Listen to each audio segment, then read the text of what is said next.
Into a Thursday, October 5th. Bob Price on Canada's Business Beat, brought to you by Eric Potato of eXp Realty, your BC, Thompson, Okanagan, and Shuswap lakefront specialist. As promised, it didn't take Apple very long to figure out what was causing its latest iPhone to overheat, to literally get too hot to handle, according to some users. Apple confident now that once iPhone 15 owners update their operating system as directed, the problem should be fixed. A rather bullish outlook for Canada's oil patch. A report from business consulting firm Deloitte forecasting that with the Trans Mountain Pipeline expansion, our crude output is set to reach an all-time high in the next 2 years. The Trans Mountain twinning expected to boost the line's capacity from 300,000 barrels a day to nearly 900,000.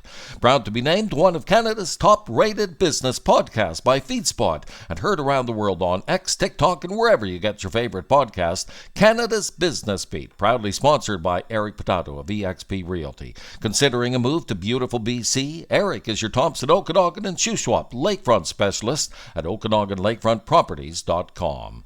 Canada's latest economic report card. International trade. Exports ahead by 5.7%. Imports only increasing by 3.8% back in August in the aftermath of the BC port worker strike, according to StatsCan. The country's merchandise trade balance posting a surplus of $718 million from a deficit of $437 million in July.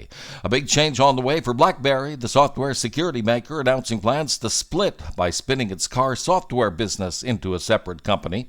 One less option for air travel in Eastern Canada. WestJet announcing plans to suspend its flights between Toronto and Montreal for 6 months as of later this month, a route also served by Air Canada, Porter, and Transat.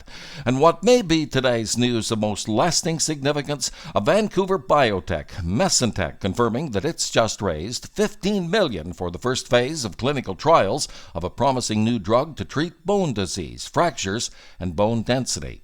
And that will do it for your Thursday. Thank you for listening. Bob Price on Canada's Business Beat, brought to you by Eric Potato and OkanaganLakefrontProperties.com.